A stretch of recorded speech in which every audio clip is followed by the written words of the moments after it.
Welcome, everybody, to another very special episode of the CRUBCAST, your weekly dose of controlled chaos here in podcast form. It's going to be closer to chaos this week than controlled, and I'm excited to have fun with it. We have a wheel of 25 different topics that we're going to go through rapid fire here on today's episode. These are from our topic list, from your CRUBscriber questions, if you are a CRUBscriber on Patreon, on the YouTube channel member function thing, anywhere where you can support us, you can ask a bunch of questions at those places for us to answer on air. So some of those are in here as well.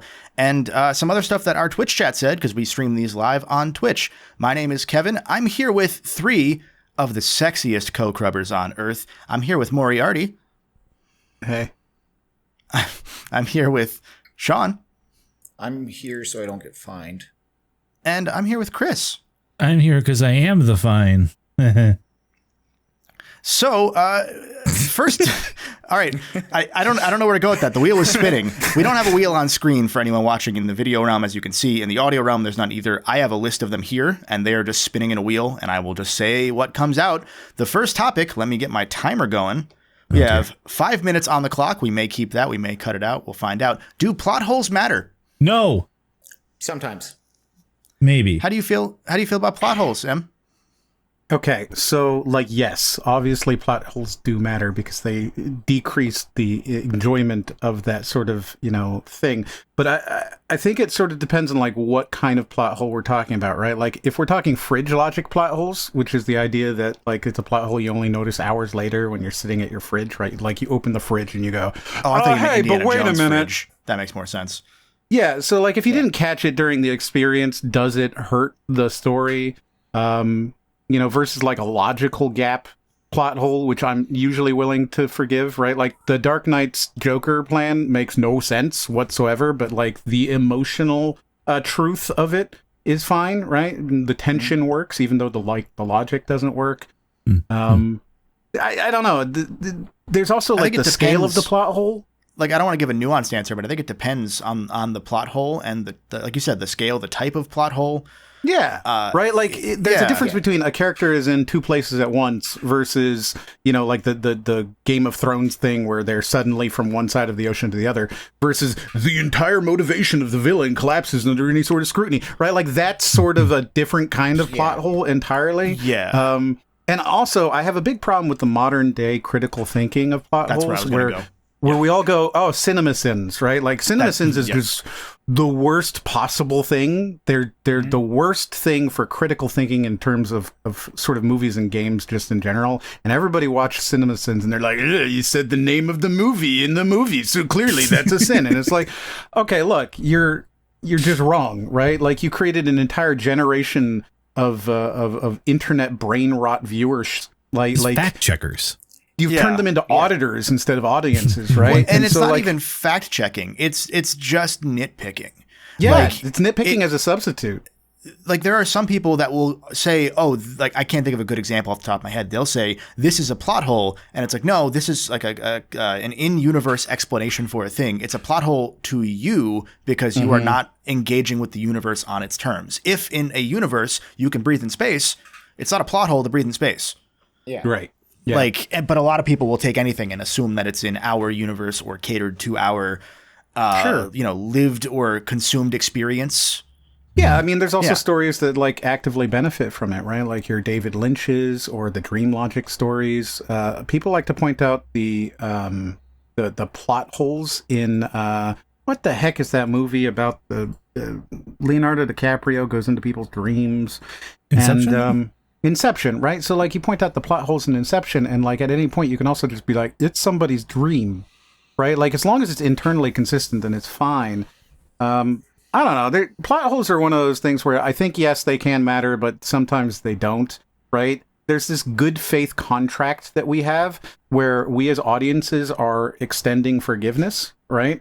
As long as we're enjoying it. And I think that if we're willing to enjoy the film, then, it becomes a quirk, whereas if you're not enjoying the film, then that plot hole is proof that it's garbage. And there's a whole lot of sort of, nuance in between there. On top of just genre expectations, like you mentioned, right? Because nobody goes in and audits a Fast and Furious movie. right? They don't do that the same way that they do like it's schlock. You're willing Right. to accept that as schlock. And I'm not saying, turn off your brain, because I hate that statement so much. I am absolutely one of the most critical viewers that you'll ever see. I will stop a movie. I will pause a movie. I will pause this thing to rant for 45 minutes about how that didn't make sense. I was just watching Annihilation last night. And what did they do? I'm watching them on their canoes, and they're doing these tiny little motions. And I'm going, okay, but I know for a fact that you can't push a canoe like that. I know that they're being pulled by the boat in front of them. Is that really that big of a problem? Is it the plot hole? Is it like, I'm totally critical. I'm that kind of a critical viewer, to be clear. That's why you were so disgruntled when we watched that new M. Night Shyamalan movie last month, whatever that was, about the guy at the stadium with his daughter as a singer. Oh, yeah. That movie's terrible. I mean this in the nicest way, Em. I am so glad that you didn't watch Minecraft with us. He did. He was there. He was there. He was upstairs for a bit, but then he came down and he looked so angry. That movie's bad. It is really bad. In Tommy Wiseau's Big Shark, I don't care that the shark is too big to possibly swim in the small length of water that they are depth of water that they are in the city of New Orleans. But also, that movie's not out. You can't see that movie, so that's neither here nor there, I guess. Still. But I wanted to mention Big Shark.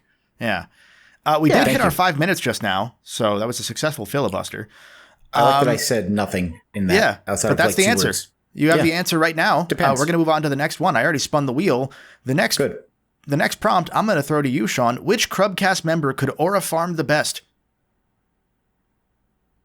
Justin. Yeah, you know what? Justin is pretty good at aura farming. Like he ends up in every picture. Yeah, Like we've seen- he gives Piccolo vibes. Yeah. Chris, what are you thinking? Sorry, I imagine Justin in Piccolo's get up, and that's a very funny thought to me. Yeah, that's what I need. Who could aura farm the best? I mean, I think Nico's got some stance on him. Oh, he does. There's some good photos of Nico, but he can't know what's happening. It depends on the aura. Like, we have so many pictures of him standing like Breaking Bad opening stance, like with the wide legs. Mom, I threw up. Now here, but also I think. Hold on. Like, he doesn't allow his family to take pictures of him because he thinks they don't take good pictures. They So take I don't pictures think- of him looking casual and nice. Yeah, like And that's he doesn't like- like that. and he has to stance up. Like, he has to. For our audio listeners, Kevin has just performed the Nico. It's like a guy about to sumo squat. Yeah. If you don't understand that, unfortunately, you really do just have to see it. Yeah. No. You know, we should all do the Nico and just make that this thumbnail. I'd have to was reveal I'm wearing pajama bottoms. That's not happening over here, buddy. There was whatever. a thing. There was a picture we had that I took for one of his Albums. one of his music projects, like an EP. I don't remember if that is the picture on the EP, so I'm not going to say it. But like, it was him standing in front of his car because it's a music album, so you have to have a car in the shot. And he was standing with the stance I just did. If you are in the audio realm, too bad. But we took that picture and turned it into, again, the Breaking Bad pose of Walt with the gun in his underwear. We did that. I think, Sean, you made I pissed on my effing car 64. Yeah. Because it just looks like he's peeing on his car. I also gave him Tim's in that. We did the Calvin and Hobbes. Was it Calvin and Hobbes? Calvin peeing? Yeah. In two directions. We got a lot of mileage out of that one. Yeah. That one, I forgot all about that. Wow. Yeah. So, like, Nico's aura farming is therefore But then what about maybe cryptid? not the. It depends on the aura. Is cryptid farming considered aura farming? Cryptid farming. Cryptid farming. Would Is be, this like a new hold Steam on, game? that's an 'Cause I play indie cryptid game. farming. That's an indie game. There's no way that's not an indie game. That's incredible. Oh man. Because like, who looks like a cryptid in most of the pictures that we take? I think M has verbal aura. Like, M's voice has aura to the point that people think he's AI. And to be fair, you're right. It's true. It's true. I get a comment just about every day that's like, bullshit AI voice. And it's like, When you meekly said it's true, I thought you were going to be like, it's true, long dash. I am an AI. What a great observation. And you're so smart for making it. And then you just disintegrate. It's like, I wasn't good enough. no, they turned me off today. Oh, that's sad. Can I turn you on? I'm not asking. I'm doing it. That was actually the next result in the wheel, Sean. Yay. Someone in the chat mentioned that M has a laughter aura, which is also, I think, true. I haven't thought about it too much, but like popping M reminds me of Chris. You'll agree with this. Popping friend of the channel, some call him Jonathan. When you pop John, it's a good feeling because his laugh is just so big. So when you have that man dying, you know you have the chat dying because that laugh is infectious, and M's laugh is very similar. It just hits immediately. Yeah. Yeah. Yeah, I think that's it as far as aura goes. So I'm going to move on to the next prompt here. This was one asked in the chat before this episode began on Twitch, talking about our expectations of becoming YouTubers when we started versus what ended up happening or what you ended up learning as a result, or misconceptions maybe. I thought I'd upload and then I didn't. That's valid. I think one that I remember is actually similar comment about friend of the channel. Some call him Jonathan. He did a video years ago about the entire Street Fighter series up to that point.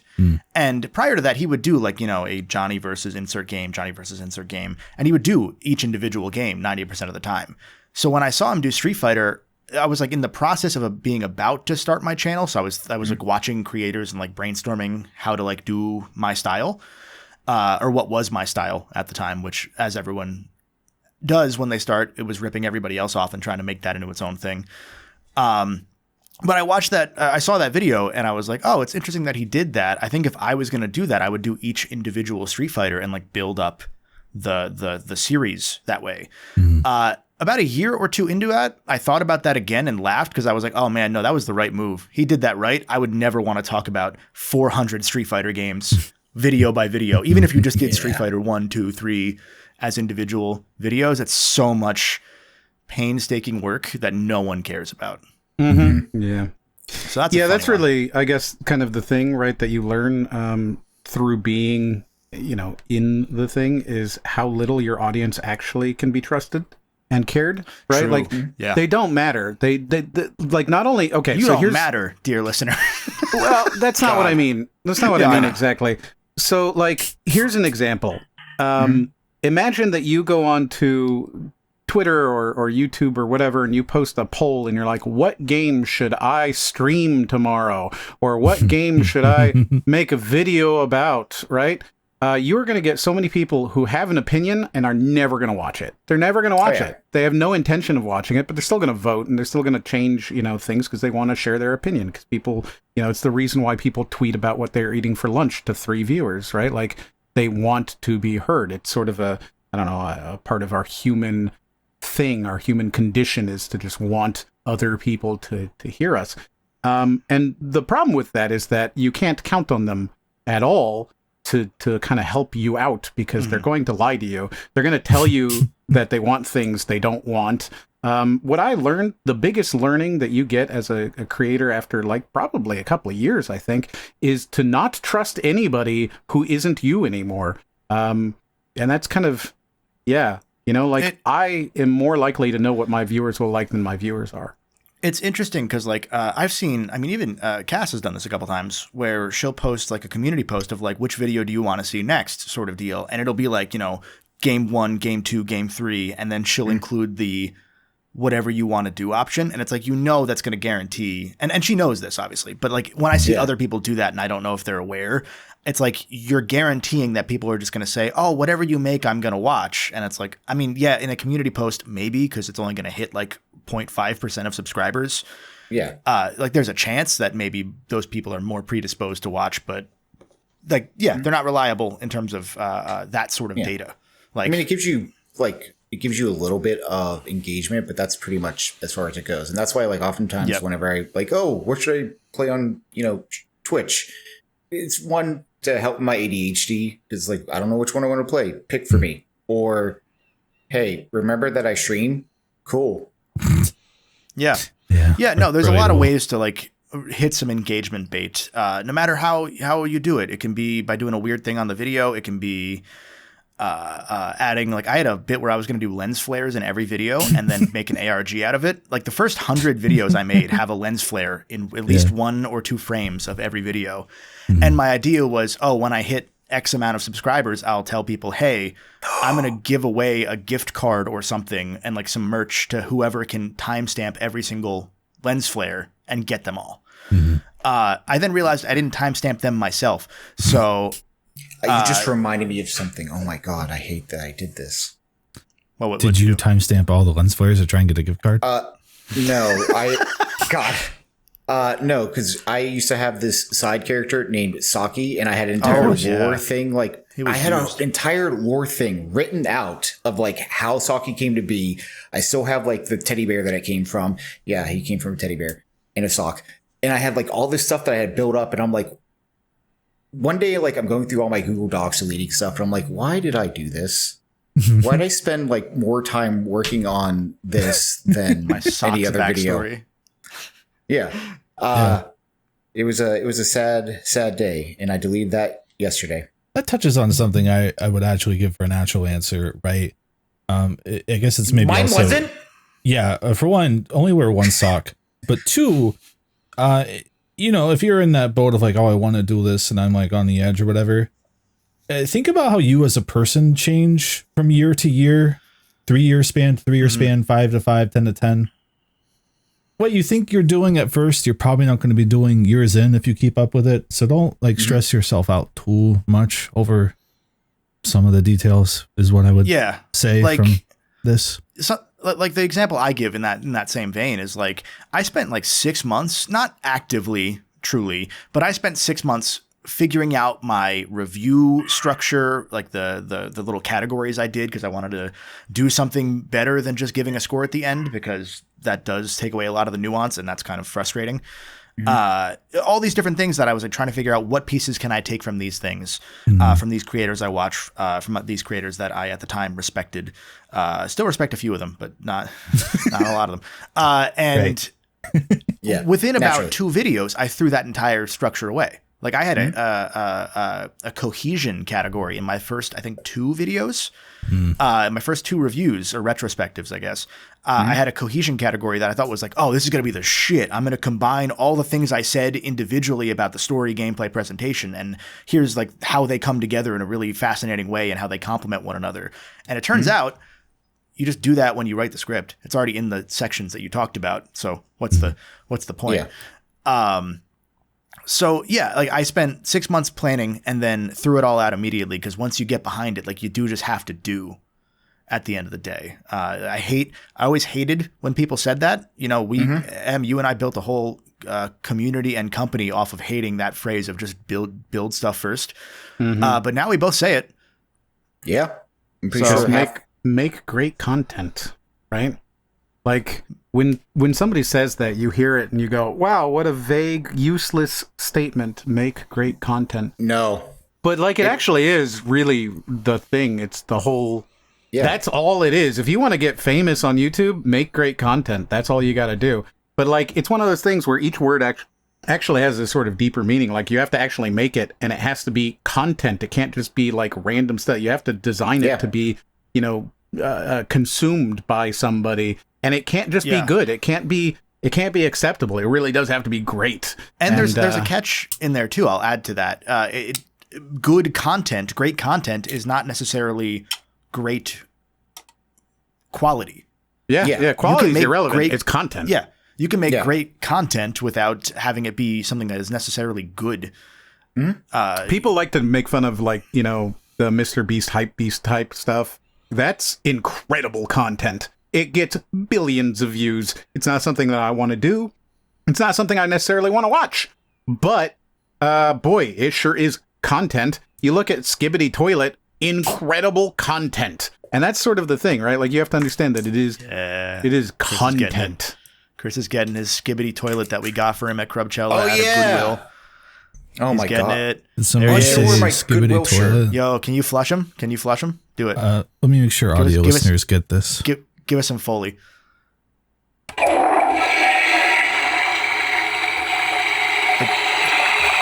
It doesn't come through Discord. Yeah, it didn't go on Discord, but it definitely got through to the audio listener. So in the edited version, you will get that. Don't worry. We didn't hear it. You're luckier than us. The next prompt here is games you struggled to get back into and why. Ooh. So maybe you put it down, maybe you got partway through and fell off.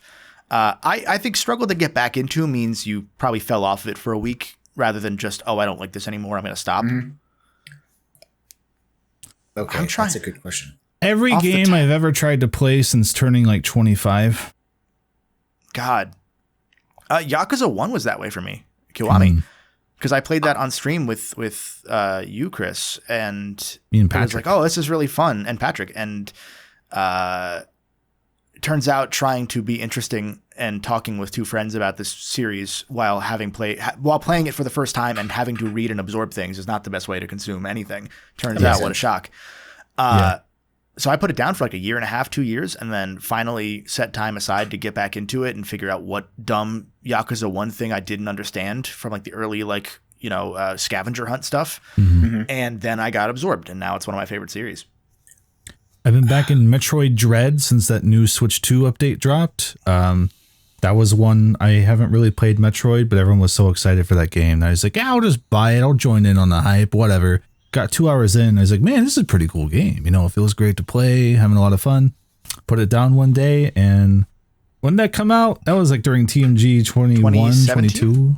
Oh, no, I'm sorry, 2021. Why am I saying 2017? Jesus. Yeah, it felt believable, but I did not pick it up again until like last week. So I have a lot of experiences like that where I'll put like an hour or two in a game and go, this is really cool. I see why people like it. And then just.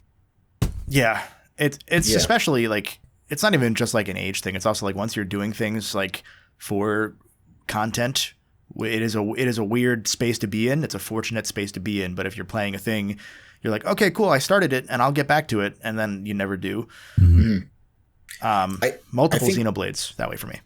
I think there's a bunch of RPGs that come to mind where it's like I get like a certain place and it's like, okay, and I stop and it's like, for example, I restarted Metaphor Re Fantasio recently because like I don't remember anything from that game, but like I really want to play an RPG, so like I restarted it. But I think the one that like I've had the most trouble getting back into, it's a recent game, is Final Fantasy VII Rebirth, because like it's my first time playing any Final Fantasy VII. And so I love that. It's my first time playing any of the Final Fantasy VIIs, just to be clear. You picked the second remake to start with? Well, no, I played Remake, but like... Oh, okay. Rebirth. I was like, boy, if you jumped in on Rebirth, I definitely get it, man. Okay. Yeah, but like, so... Which Resident Evil 3 did you start with? God, what I think Doom 3D for a second. Anyway, but like, it's just, I don't know what it is. It's just difficult for me to jump back. Like, I put it on, I play for like 2 minutes. I'm like, okay.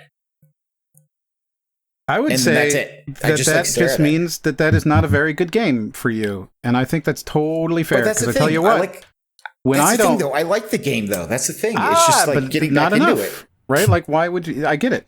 There's plenty of games where I think, yeah, this is fine. But the moment that I stop playing it, right, like I never go back, then that game's done to me. And that happens a lot. That's not an infrequent thing, right? Yeah. And some of them I can really enjoy, but once I've got what I want out of it. So there's a game called Enshrouded, right? And I think Enshrouded is one of the best indie RPGs that's maybe ever been made. It's incredible. What a huge title. It's by Keen Games, which is this German company, and they've made this game that is arguably one of the best RPGs. Super kind of in between Zelda and like Rust in this weird sort of space there. I think it's a really good game. Super enjoyable, super fun. I've put in quite a lot of hours into that game, probably like 60, right? But I'll never go back and play it again, even though they keep updating all these things. I'm never going to go back. I'm not going to get back into that because I got it. I've played it. I've put 60 hours in that thing. I'm done now, right? Like I got it. It's okay to not finish games. We've said that before, but it's always worth mentioning that like if you put a thing down, that's okay. It's not a condemnation of you. It's maybe not a condemnation of the game. It might just be that something happened and, you're like, I don't know. One of my favorite games that handles this sort of thing is the more recent Dragon Quest games in general, mainly 11, in that they have a detailed, here are the last several things you did to remind you of where you are supposed to go. Sure. It's so much work to do that in a game like that. But it's so helpful. Like I have a save of Dragon Quest XI that I haven't played in years that if I went back to it, I would kind of know what to do. Yeah, and I like that. Yeah, like it's nice. It's also another example of an RPG that I do have a lot of fond memories of that I struggled to get back into. The Oblivion remaster. I played that for like an hour and a half and then was like, man, I'm enjoying that. And then I never went back to it. Yep. Same here, man. Same here. Maybe that was in part because I was also pretty far into Avowed when I fell off of it. I also didn't finish that game. I got to near the end. I just I did a lot of the open world stuff, and then I was like, you know what? I think I'm good. I got my fill. I don't really care about this world very much because it's Pillars of Eternity, and I don't follow that world. Didn't know that. So it's. I went in hard on this point when we did like a backlog episode like a year or two ago. Just drop your backlog, right? But at some point, there's some who just pull their hair out too much over like, oh, my backlog, oh, all these games. It's like just be practical, man. Just stress free, live your life, pick up what you want to play, and don't think about it too bad. If you spend, I don't yum a lot. If you spend more of your time making a spreadsheet of the list of games that you haven't played in your list rather than playing them, I do judge you a little. That's why I just use like backlog. So I'm like, oh, here's a game that I'm playing. And I just put I don't even do that. I just because even that's more work than I want to do. Yeah. Yeah. I get it. Okay. So on my Steam account, I'm gonna just check so I can give you 2,136. Guessing. 2,161. Wow. That was pretty close. That was really good. That was really okay. good. 2,161 games on my Steam account, right? I just install a game, and the moment I'm not interested in it, I uninstall it, and then it stops existing for me, and I keep my library in the show ready to play mode, so it only shows me games that are installed. And once it's uninstalled, it just disappears into the river of time, and we move on. Another example I'll give you of a game that I did that exact thing with, where I played it for a bit, put it down, and I intentionally will never go back to it, was another RPG, that Fantasian game. Chris, you and I talked about that. I was looking for games to play on my Portal, and I was like, hey, do you ever play that? It's kind of weird. And I didn't play it after that point because I was like, why don't I play something good? And I started Cyberpunk on my Portal and had a lot more fun with that, obviously. Also have not gotten back to finishing it. I'm near the end of both the main story and Phantom Liberty. Actually, no, I'm not near the end of main story. I'm very early in main story. Near the end of Phantom Liberty. But I've done everything else because that's just how I play these games. Yeah. And really enjoyed that. Non-zero chance I never get back to it. Even though I want to. Yeah. Just how it be. Yeah. The next entry on our roulette wheel of doom is Hidden Gems. That's it. It just says Hidden Gems. We were quite... Cyberpunk is a hidden gem. Yeah. Indie darling. Dynamite Heady. Sega Genesis. Hidden gem. All right. That's a hidden gem. There are a lot of like known games like that I think for those of us who grew up in the YouTube era are like, oh man, enough people mention Dynamite Heady that we know Dynamite Heady, right? There's a lot of young people who probably don't know what the hell a Dynamite Heady is. So I'm like, maybe some of these are becoming hidden gems. Actually, you could probably just tell someone like, oh, Mischief Makers, right? For a time, that was the emblematic like hidden gem Goemon. Game that everyone knew. Hit him with the Goemon and Bakaru. Yeah, exactly. There's so many that that turns out that it is McDonald's Sega game, for crying out loud. It turns out that sort of content that people did make, as vapid as it felt like it was, is kind of evergreen because, man, there are even games that like I know from hidden gems type videos that will just hit me of like, oh yeah, I've heard about that game. I don't remember anything about it, and then I'll see it again and yeah. I'll throw out a hidden gem that maybe isn't as talked about, but I think probably still is a little. Muramasa on the Wii/Vita. One of the last Vita games that What is that? I think I purchased it. Maybe it's like a Vanillaware game, right? It's a Vanillaware game. That's what got me into Vanillaware. Which is then why I played and was ready to play at launch 13 Sentinels, another wonderful hidden gem. That is talked about some more, but Muramasa is like a beat 'em up sort of game, 2D, kind of 2.5D, very beautiful art style, hand drawn, everything. It's got a vibe that is very like decidedly Japanese. Like it's very based in like Japanese folklore and like feudal Japanese history. Yeah. But it just does kind of, as messy as that game can be in terms of like getting from A to B, because it's a 2D game that also has an open world map. It's really fun. Similar, like Odin Sphere is not very different from that game either. I've played Odin Sphere a decent bit. All fun games, also games that I don't know that I'll ever finish outside of 13 Sentinels, because that game rules. You need to play that again. I feel bad for anyone who started that up, got interested in the story, and never finished it, because I don't know how you not finished that game. I couldn't. Dude, That's me. That game is the hardest game to not spoil, maybe of any game ever.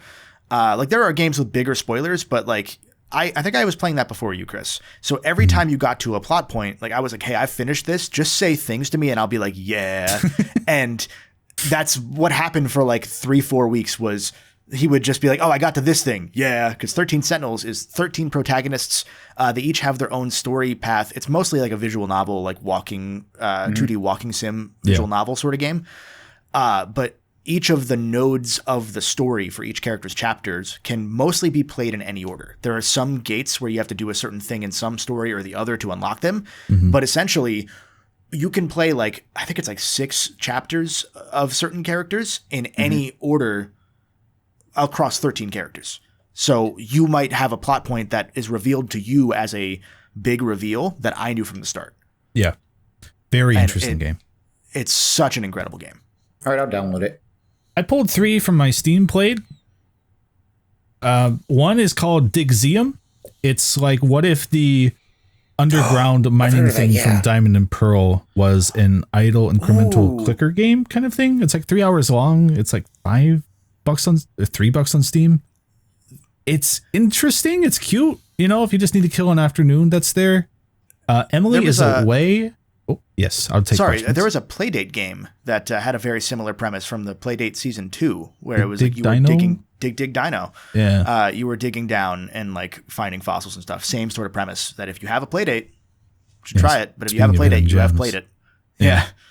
Anyway, sorry. Yeah, there's the Emily is Away series, which is a 2000s AIM instant messaging simulator where you mash your keyboard and then it picks responses to Emily and your other online friends. It's like visual novel-y, nostalgia-y, kind of threadbare, but kind of cute, right? That's always like $1 or $2. I'm going to throw out one I know Sean knows at least. I grew up with it. It's on Steam. Impossible Creatures. It's a real-time strategy game where you can genetically combine 2 different animals into another creature, and then you send like an army of 15 of them and generate and build bases and stuff and fight other people. I'm not going to say it's a gem, but I just love it. It's entertaining. It's entertaining. Yeah, there's just something about it. Because it's just like, what if I put a shark and a spider together? Yeah. And you can do that. How do you do it? However you want. But what was the visual novel thing you said again, Chris? Because it's Emily is Away. I'll have these in the show notes for people. Yeah. Yeah. I've heard do you about have any that. hidden gems of note you want to throw out before we move on? No. Okay. The next entry on the roulette that I did spin this as we were talking, as I have been doing. Discussion about mods in games, parentheses, good/bad/ saves some games / ruin the perception of some, hyphen flesh out later. We are fleshing it out now, live. Yeah. Mods are cool. Yeah. I think a lot of good things come from mods. Yeah. Like That's there's it. some incredible, like there's one of the more famous ones is the Fallout Tale of Two Wastelands mod that combines 3 and New Vegas. It's probably easier to install now than it used to be. Everything about those games is just such a bitch to install that I've done it once and I don't think I played more than 10 minutes anyway. But that's a really cool one because it combines 2 games in a really unique way and like gives you a higher level cap and does some stuff where you can play both those games together, and that's really cool. Some of the more famous ones would be like ROM hacks. Like there's Super Mario Eclipse is one that a lot of people talk about because it's what if Sunshine was good. Yeah. I know there's like a bunch of Skyrim ones, like millions. outside of the here's the official Bethesda ones that we have. Like, I mean the insane ones. There was one of oh my gosh, what's his name from not Oblivion, Daggerheart, like they have the like one of the main villains there. He just follows you around. Granted, he does a lot of like AI, but at the same time, it was like, oh, that's funny. But that was before, the whole AI thing got where it is now. There was the X Gonna Give It To You mod for Resident Evil 2. A classic. Thomas That's the a great Tank one. Engine has to be put into every video game that comes out. Yeah. Yep. Yeah. Macho Man in Skyrim. There's a whole Breath of the Wild mod I found out about recently. About Macho Man? You said Thomas the Tank Engine, and it reminded me of the Zelda mods video I did way back when, where Thomas was the horse. Right. There's I don't know what it's called, but it's like a Breath of the Wild mod / almost extended DLC that adds like a whole new town and a bunch of shrines and I think a couple dungeons. I don't know that it's actually done, but I found out about it and it sounded so interesting, but my God, I don't want to play Breath of the Wild in full again. Yeah. That's where I wind up on a lot of mods because I love that they all exist broadly, right? But to our question a few questions ago, like I already struggle to get through the base vanilla experience oftentimes with a game, let alone like I got to go back and expand this and do all kinds of crazy other things. I usually wind up doing things that make the game work. Mods, like, oh, this is a 2012 Sonic PC Adventure. port. The Sonic Adventure one that basically just makes it the game I grew up with, but widescreen, right? Like stuff like that, where it's like, it's not like going in for the experience, but I never like, I need to have a whole new campaign for Fallout 3 because I would probably just play Fallout 3 again if I'm going back to Fallout 3, Yeah, Well, like there's that Fallout London. That was pretty cool. Yeah, I'll throw out a whole different thing there, right? Because you're talking about like Fallout London, which is sort of like a total conversion mod, right? What about the complete conversions such as Counter-Strike or Dota or Team Fortress or Auto Chess, all of which started, as mods? Yeah, true. I don't really think about those as mods, but yeah, that is true. It's an incredible, like, there's even a whole genre that exists because of mods mostly, which is the randomizer. Like that, like, I don't have a lot to say about randomizers because, again, there's not a lot of games that I want to play over and over again like that. I like engaging in new experiences rather than revisiting a lot of them nowadays, probably because I did replay a lot of games so much as a kid when I had fewer options. So now I'm like, I have 400 options. I might as well play one of them and clear out my backlog a little. Yeah, and that makes sense. I think mods make a lot of sense if you own a single game, a mod or the ability to mod it is incredible, right? If you aren't able to spend $80 on a game every month to play something new, you've got this game for a few months, and you've got something like the Long War for XCOM or something like that, where it's completely changing the game. It is better than the base game, arguably, right? Like that's awesome, and the fact that you're able to sort of, I don't know, keep these games playable, that's awesome too. There's this sort of longevity where you get this bigger experience, Minecraft or Stardew Valley or RimWorld, which are all arguably still exist because of mods, right? Like without mods, can you imagine some of those? Like Stardew Valley without mods is unplayable trash, right? Like who could possibly load that thing up? I love that. Who among us? I love that because Justin has been playing Stardew Valley without mods and he's afraid to mod it because he doesn't want to have to deal with modding it on a Steam Deck. Yeah. So Like, easy. You click one button. Wow. You might need to tell Justin. Don't tell him that. You click one button. I like the idea of just DMing him and saying, click one button. Let's put M and Justin in a room because the next roulette entry is 2-character games. Let's put those 2 characters in a room. It's not my best segue, but it's the segue we have. I hate when I'm playing as M and then 2 hours in I got to play as Justin. He doesn't have any of M's abilities, right? It really pissed me off when Justin killed that dog and then I had to switch over to M's perspective and M pet the dog. At least the TV adaptation of that will be good, right? Yeah. Oh my god. I think we've needed. So, boy, I have so many thoughts about this actually, because I think there is this sort of problem where if you are switching characters and then losing an upgraded moveset, right, or losing a loadout, or losing spatial familiarity, right, because like your character maybe moves differently or whatever, right. It doesn't just feel like you're switching characters. It feels like you're like actively being demoted in the game. Like you are being punished for doing this, especially like if the game operates on this sort of I'm getting strongerness and then suddenly you are back at square one. That sucks, especially if you didn't ask to play, right? Which I think we see a lot in the new Assassin's Creed. I seriously believe that this is something that the Assassin's Creed Shadows does really poorly, right? Where you will generally always be the stealthy assassin girl because you start as the stealthy assassin girl, and therefore you are best as the stealthy assassin girl. And every time you get switched over to the, charging samurai dude, you're just kind of weaker and sadder, and you will be switching back as soon as you can, as quickly as you can, which just means that is a bad game, right? Like, that's a terrible game mechanic.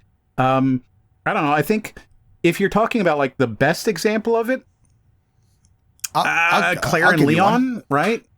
I'll give you one that maybe isn't the best example of it, but is an example that goes full circle with one of the things we talked about earlier, which is plot congruency and plot holes.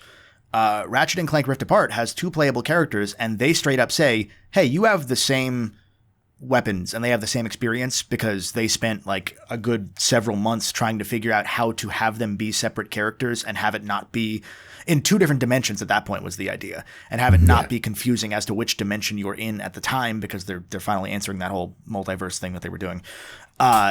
So they just gave up and said, you know what? It's just going to work. You just have the same guns and they have the same experience, and we're not going to question it, because you really don't care during the entire time. Like I've never been like, oh, why do I have this? It's just like, oh, cool. And they explain it a little. Like there's a bit where like the vendor is like, oh yeah, there was this other Lombax that bought stuff, and I thought it was you, but it's not you.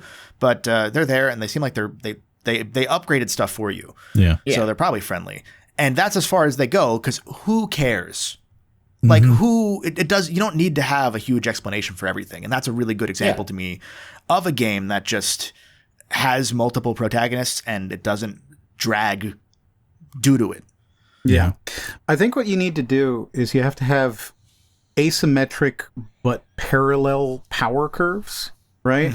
So like a shared XP pool or a resource bank or, something like that. And there also needs to be a reason to do it, right? So I know there's the game that Chris loves, and I assume you do too, which is Yakuza 0, right?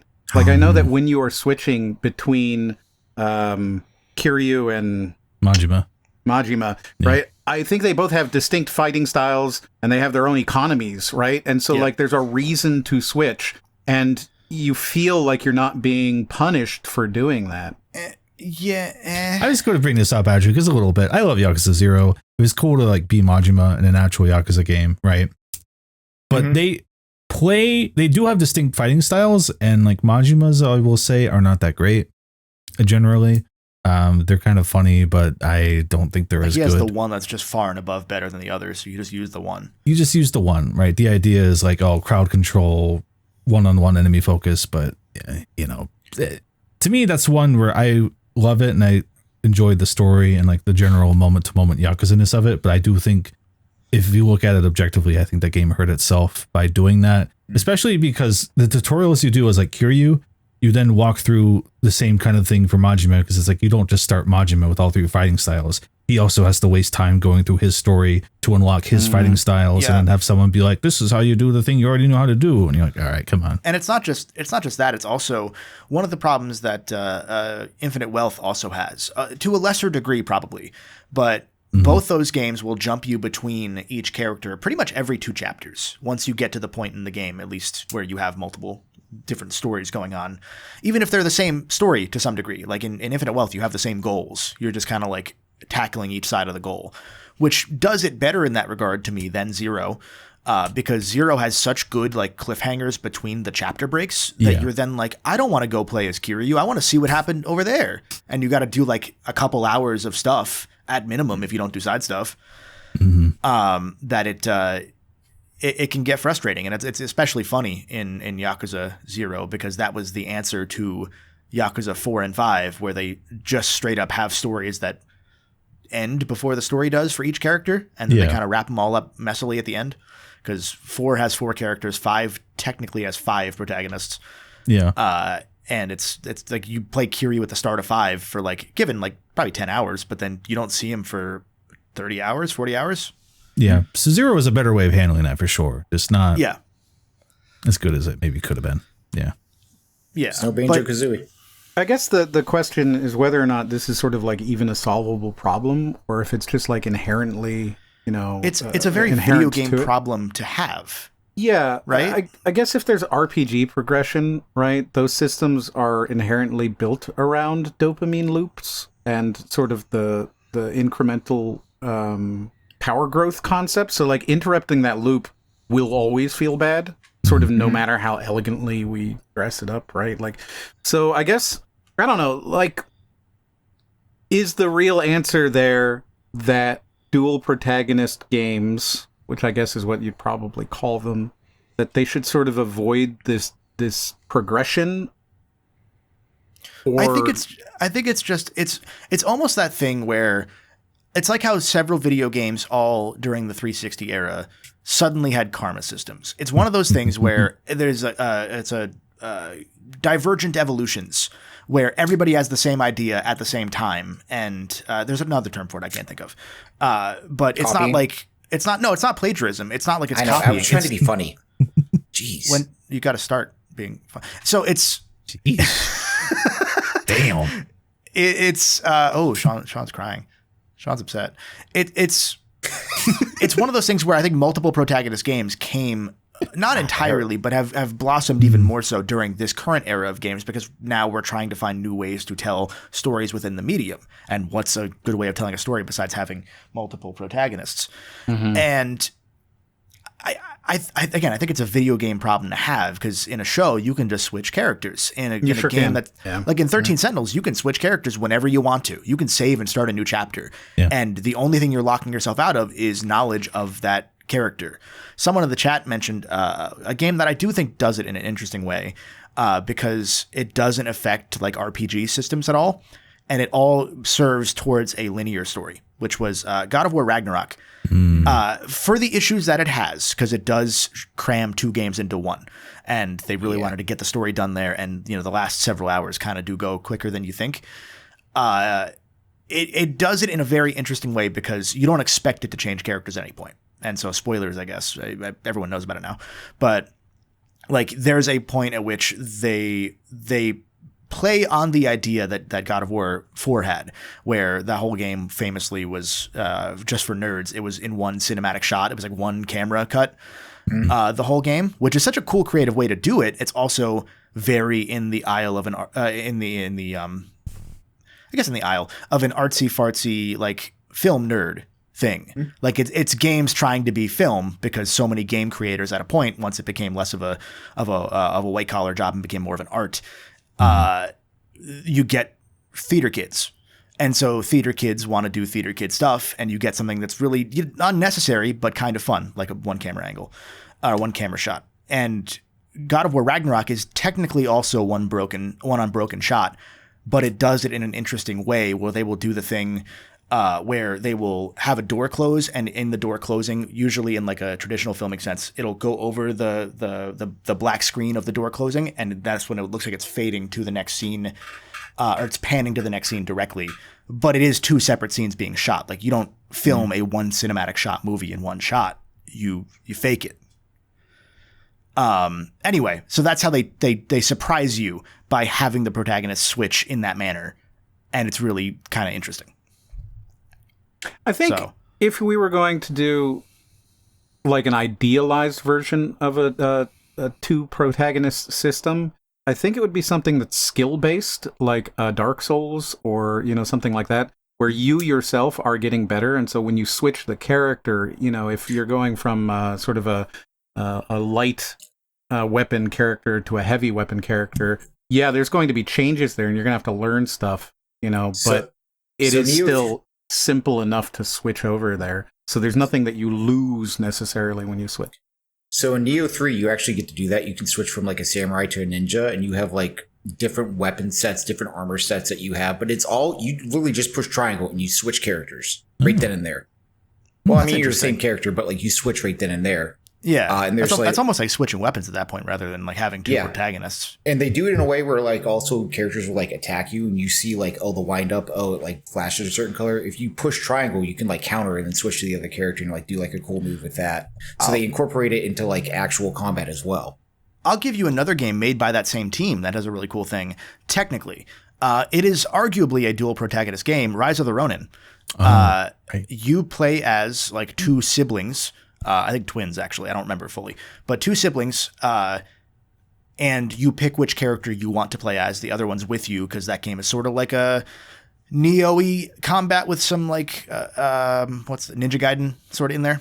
Yeah. But you have multiple characters with you on a mission. So like you can pick which characters go with you or whatever. But they do a bit very early on where like whichever character you didn't pick of the two siblings, they get killed essentially at the very start of the game.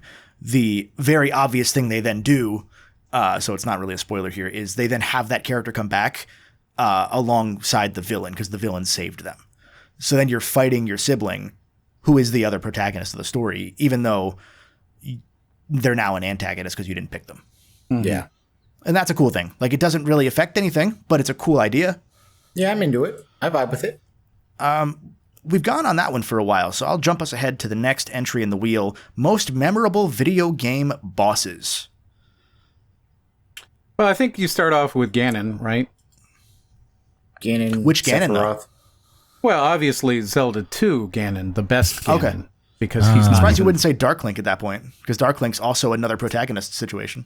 That's true. That's Kinda, true. By the Rise of the Ronin logic I just used. I mean, if you're thinking individual boss fights... That's different, right? But if we're talking overarching bosses, right, like Sephiroth, Ganon... Yeah, that's kind of an easy one then. Right. I mean, you could even go with, like, Zeus or... the Icon of Sin, right? Talking Doom. The Boss.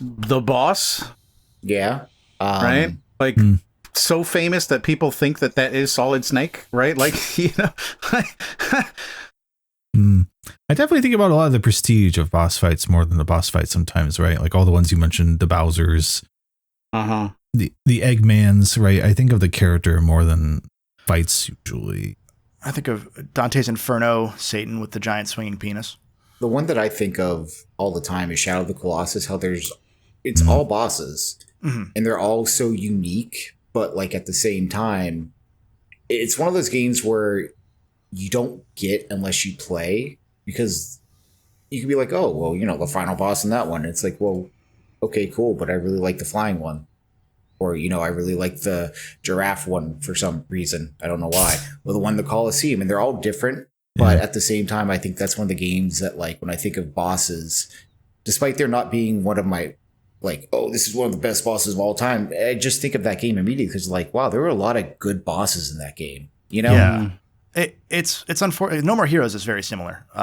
It's unfortunate because this is one I think we will talk about in a proper episode one day with more prep work, because I can't think of too many off the top of my head, but I know if I spent 4 minutes looking behind me or on my shelves over there, I would think of dozens of really, really good ones. I'm going to give you a hot take, though, which is, sorry to just kind of completely shift it slightly. I'm going to give you a hot take, which is that I think that the answer to this, the best bosses in recent days, is going to be Undertale, just because of how incredibly specifically, you know, all-encompassing Undertale has been. You've got the goat, you have the flower, and you have the skeleton, right? And these guys are basically the most well-known gaming mascots of the last 10 years. Chicken Jockey. Well, okay, sure, but you don't fight that as a boss. Am I smiling? Yes. I'm being serious. Yes. Hey, Minecraft Legends 2 could have a chicken jockey boss fight. I will take that and jump us to the next entry here in our roulette wheel. Very similar to Chicken Jockey, games we pity. Concord. I don't know that I mean, right? Concord, High Guard, Time Takers, Foam Stars, insert live action games of live action. Hyenas. Hyenas didn't even. Wow. I still have it installed, baby. I can still open it. Perfect Dark. Perfect Dark. Any game that got canceled after it was announced. Fortnite. Mega Man Legends 3. Fortnite, Mega Legends 3. Man, I was on the Wikipedia thing a few months back, remembering Legends 3. What a crazy time that was for them to be like, we're going to involve all the fans in this game they won't shut up about. Anyway, it's not getting enough engagement. I got to cancel the series, guys. Sorry. They were content creators. Someone in the chat has a good one. Metroid Prime 4. Oh. I don't know that I pity Metroid Prime 4. It's a tough one because we have a whole episode talking about Prime 4 and how we feel about it, because it's pretty okay, but it's also not, it doesn't really probably deserve that name. It doesn't really deserve to be called Metroid Prime. I pity the people who waited forever for that game, and I pity that game for probably being all right, but having to have that name, to your point. That's one where I don't really feel good for anyone involved. I just feel kind of sad for everyone in that one. Is it the Saint Anger of Metroid games? It's not. No, because it's more like the Chinese democracy of Metroid games. Okay, valid. Because it's a whole different set of creators besides like one guy who's hanging on to his specific ideas. Like most of the people who made Prime 2 weren't there in Prime 1 even. And we're talking that's 25 years ago, let alone Prime 4, where it's where there's a lot of like Halo 4 people on that game. And you could tell. I'll give you one short example. Sleeping Dogs. Yeah, that's a good one. I pity that because that game is awesome. It's incredibly fun. Like, what a cool game. No fault of its own. It got slammed. Yeah, through like actually no fault of its own. It does everything right. It even sold pretty well. Yeah, I think I'll give that to like a Days Gone. Is that what you're going to give it to? No, God, no. I was going to say like in that same vein, like the more recent Deus Ex, the Tomb Raiders, anything Square touches, essentially. You're really anything Square touches. Yeah, because they don't treat games well. Guardians of the Galaxy. That's one I pity, because that one's actually a good game. And I've heard great things about it, and it just got kind of stuck in a weird spot because of the Marvel's Avengers game, because of Marvel fatigue at the same time, because it was that IDOS or Crystal Dynamics? Or was that both? Might be both. I know it was Crystal Dynamics. It might have also been IDOS. Yeah. But Guardians was like, oh, this is a good time. But nobody played it. The trailers didn't do it any justice either. It had really bad trailers. Like, I feel like it felt like the most Marvel dialogue of any trailer, and that's not what Guardians is. Guardians is kind of James Gunn dialogue, which is different. It's just I feel like it got lumped in with Kill the Justice League and all that too. So yeah, really bad. The superheroes were kind of down for a few years. And it was like awful timing. Yeah, but like I guess that counts as like maybe a hidden gem too for people. What about everybody who bought Shenmue 3? Can I pity them? Oh my god, no, I don't pity anybody who willingly put money into Shenmue 3 at launch. Okay, but like Yu Suzuki finally gets his miracle second chance, and he makes filler. What about Balan Wonderworld? He finally gets it. I feel bad for the people who made Balan Wonderworld because they worked in an environment under Yuji Naka. Yeah. Yeah. Shenmue 3 Enhanced Edition is coming soon. Yeah, why is that? Why does that exist? What? They're doing a updated modern gen edition of Shenmue 3. They are tweaking graphics and the stamina hunger meter. Oh, great! That's the stuff about Shenmue 3 I wanted fixed, not the fact that this was 7 months ago. Like Shenmue 3 is like, I think what is it most recently? A 9-part story was the 9-chapter story, and they were up to 5. I think he stopped talking about how many parts there are, maybe for good reason. Okay, because it was like 16, and then I think it was 9. That sounds right. He probably stopped talking about it, but I think he said, Shenmue 1 was like the first 3, Shenmue 2 is like 4, 5, 6, or whatever. I don't know the exact numbers. And then he was like, 3 is going to be 1 or 2 parts, and then 4 should be like where it really, continues in earnest. So hopefully you'll buy 3 and engage with it. Except 3, if it is 1 part, again, I don't think it progresses. It doesn't really do much. And I think if there was a guarantee of a foreign horizon, I think people would be like, okay, well, this was like a stopgap. Get the gears going again. You know what I mean? I kind of get back into it kind of vibe. We can accept it. But it's been how many years? It's not happening. 2019? Prime 4 is very similar to Shenmue 3 in that regard because nothing in Prime 4 matters. Like you could say maybe that it will matter in 5 and if assuming that 5 does exist. But the problem is, if you make an entire game saying, hey, we've built up this specific character for 20 years across multiple pieces of media, and we're going to give you the shittiest backstory possible for that character and not resolve anything, so buy Prime 5, you don't deserve to make a Prime 5 at that point. You don't deserve to make a Shenmue 4 at that point. Like, you had your chance. And I hate it because Yu Suzuki, I mean, what a pedigree, right? I don't know if you could look at Shenmue 4 or 3 or 4 and say this guy knows what he's doing, but so many fantastic games I love. I say this about him and some others, like he should just have a blank check to make whatever he wants at a point. Like, just in the ideal world, just let him do whatever he's got to do. Not the world we live in. So I just know that one. I just hate the way it shook out. I don't know. He should get to make his Shenmues, but they shouldn't turn out like this also. Yeah. It's a lot of it kind of goes back to the thing of so many different like legendary game studios or developers or industry figures that then go somewhere else and say, hey, here's this thing that we made years ago. We're going to make it again because the company from the developers of Titanfall. It's those exact sort of things, except the industry has always and will continue to always evolve so fast on the back end that so many things need to go right to make even a bad game. And sometimes a Banjo-Kazooie is the magic sauce of people there that are crunching for hours on end and not sleeping anywhere but their office.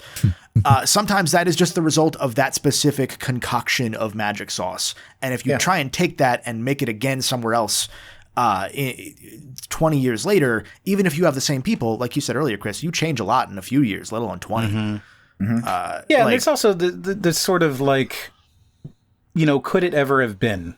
So I'll give you one more sort of pity, right? Anybody who was a Time Splitters fan who bought Haze back in the day, right? Because, like, could Time Splitters 4 ever really have been everything you wanted? It's the PT problem, right? Kojima was never going to make a good movie with PT, or a good game with PT. It was never going to it was never going to be good. It was always going to be a Kojima game, right? Like, it was never going to be the thing that everybody thought it could be. It was always going to be whatever Kojima would make, and it would be a Kojima game, right? Like, it would have been at best. I'll follow that up and give you a hot take of my own. I think I like how that's just instantly a hot take because I don't like Kojima. No. You said hot take earlier. You said I'm calling back to you earlier saying you had a hot take. My hot take, and it's very cold, probably honestly, is I am consistently annoyed to pissed off by the people that will say, hey, they should just go back and, like, I'll use Ratchet 3 as the example. They should go back and remake Ratchet 3 and add all the stuff they cut. And it's like, that's not how this works. You can't just say, imagine what this game could have been, because it isn't. Like, you can say, like, imagine what if the circumstances were different. You can't just say, imagine if all the things went right. Because all the things aren't going to go right. And I know I say that as somebody... If all the things went right, today we'd be playing High Guard and then following it up with Concord because they'd be the best-selling games ever. And then Banjo-Kazooie would never exist. Then somebody would load up Marathon and be like, look at this incredible game. This has such a great UI. I kept all my loot after I died. It's great. You have a point, Sean, because you said Banjo-Kazooie wouldn't exist because Project Dream would have been the game. That's a really good point. Yeah. And I know I'm saying this as somebody who does make videos where I say all the things that went weird in games and all the stuff that wasn't there. The point of that stuff is to go and, like, talk about the stuff that didn't happen, not to say, oh man, this game would have been so good if they added everything. Like, that's not how games work. You don't have to say, oh, Snyder cut. No. You're also in the director. Sonic Adventure DX. Yeah, I feel like there's a sort of a misunderstanding too with regards to media, right? Because people look at these things where they see a movie like the Snyder Cut, now that you brought that up, and they go, oh, look, see, it's not that hard to fix these things. But, like, the Snyder Cut, which is, I think, arguably the largest major functional change of a released film, it still took years, and it required that he just held on to everything, but it was possible to do it with a single person, right? Like, a single person could take that footage and re-edit it because he already had the footage. That is not a thing you can do with a game. I'll give you a tangible example of that. The Ratchet & Clank PS4 game, that is the slight reimagining, pseudo remake of the first game. That is only possible because a completely different studio took the archives that Insomniac hadn't made of the PS2 games because they did not have a good archiving system back then. They used a toy car to say, you do this level. It was literally, you had that Hot Wheel, you do that level. A different studio that helped port the PS2 games to PS3 updated their archive to give Insomniac the ability to go back and look at their old level meshes, because that game was made, the PS4 game was made on such a shoestring budget that they didn't have they weren't going to make a brand new game. The only reason that game exists to begin with was, oh yeah, we have the meshes now of the old levels. We could just paste over new graphics and like put in the modern gameplay, and just whatever the movie story is going to be, we'll just follow that because it's a tie-in game. And that is multiple different studios, not just Insomniac, not just the first port team. I think it was the second port team that ported it to Vita that actually saved the archives. And that team went on to make, I think, Life is Strange, and have a bunch of really bad worker issues. So imagine if those games went well. Deck 9. Oh, right. Yeah. Wow. I think we have time for one more, maybe two more. We'll see what the next one is after this. This one will be quick. The best or worst game series to make a Lego set out of, or a Lego series out of. Fitting timing, because I was just saying on the stream before this, I was building the Lego Horizon, not the tall neck, but the other set they made for Lego Horizon to tie into the game, because it was really cheap, and I was like, oh, that's fun. I'll build a little robot dinosaur. And that's a fun one. That's a really cool one to have made Lego sets about, because they use Lego to make the dinosaurs initially. Can I make my own idea? Yeah. Okay. The final boss in Shadow of the Colossus, I think that reminds me a lot of the Lord of the Rings tower that they made, and I'm like, that feels pretty cool to just have just a giant towering beast. That'd be a really funny one too, because Shadow of the Colossus is like the least merchandisable franchise of anything. Exactly. Like I want a Lego Trico from The Last Guardian. Oh man. That actually goes hard. It's tough because I always thought, Lego Mario would be cool, and they have that now. Like when I was a kid, I wanted Lego Mario. I have Lego Zelda now too. Lego Zelda is one of those ones that I'm like, oh, that's so. If it wasn't $600, they're so expensive. I was trying not to be smart with me and be like, oh, Pokemon would be good. Oh, $600, right? I'm not much of a Lego guy, I'll be honest. I like that they exist, but I just look at the prices and I'm like, man, boy. Yeah. It's hard for me to even conceptualize. Because that just hangs over it. It's like, it doesn't feel fun anymore. Like so many of the Lego brands are for adults, and that's why they have those price points. Like I remember when Lego Star Wars, I believe, and I'm sure there's data to support this, that the Lego Star Wars sets that started around 1999 are a huge portion of the reason that Star Wars is still relevant today. Like more so than those three movies. I mean, they're because of those three movies, obviously, but like that collaboration leading to so many kids playing with Lego Star Wars toys, more than any other piece of merchandise, to me is, or in my opinion, is why Star Wars was able to continue for that extra 20 years, especially given how those movies were for the original or the prequel trilogy. I might say BioShock. Actually. I could see a BioShock Lego set. I have this sort of thought in my head of a Lego Portal set where you get to build your own modular rooms as the testing centers. Okay. That'd be fun. I could see that where you get to here's a bunch of different parts of the Lego room, and you build the different, things that go into a portal room, and then you can build your own testing chamber. I think that could be super neat. I don't know.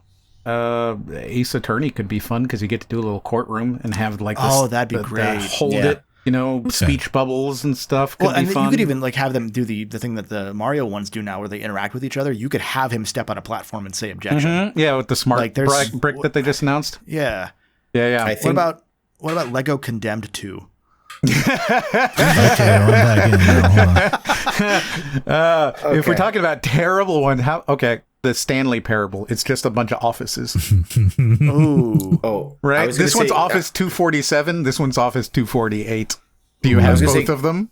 Conker's Bad Fur Day, but with the flower and the bee. Ooh, I love Conker. Yeah. Okay, I got it. Yeah, they'd be double squared. Yeah. Alcoholic Lego set because it's Conker's just drunk, throwing up everywhere. That would work. Oh yeah. What about people buy it? What about Death Stranding? Okay. but all it is you just get It's the just ladder America. and boxes. Ooh, no. It wouldn't be a ladder and boxes. It'd be a ladder, boxes, a little Sam Porter Bridges, and then 700 pieces of green. And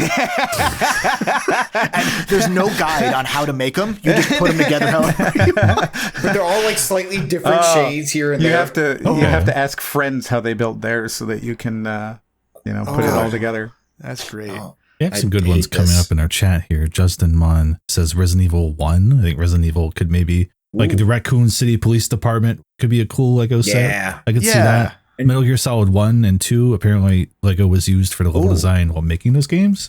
So that could be I cool. have Makes heard sense. that before. Yeah. I was That'd be a cool thinking, one. inspired by recent games, Pocopia came out, which had me looking at Dragon Quest Builders on my shelf. And Dragon Quest Lego feels kind of inevitable, actually, but if they did it Surprised builder they style, haven't done that. yeah. Do you have a Yeah. Dragon Ball one? Hold on. It's unfortunate that Lego Dimensions didn't keep going because there were a lot of cool things on that one that I thought were neat, like the games within Dimensions that also had Lego sets. Games we That was pity. fun. Oh man, I can't think of any other great ones because the ones I wanted were like Zelda. Like, do you want like Lego Infamous with Evil Cole and Good Cole, and it's just Yes. to turn his head around, and his head is what determines whether he's good or evil Cole? Yes. Oh, that'd be based. Days I don't know. Gone. I honestly, I will say, for as expensive as they are, I kind of Lego Stardew would be good. Yeah. Yeah. Also I could feels see a Lego inevitable. Stardew, right? You could do like the crops and the animals and the farmhouse and do like Yeah. They have Lego Animal figures of Crossing already, all so the it's all- marriage It's all right candidates. there. You could even could if they really wanted to, they could even do seasonal variants for Stardew to Oh. I really was gonna bilk you out of say- your money. That and Lego Grandpa dying on the couch. That- Yeah.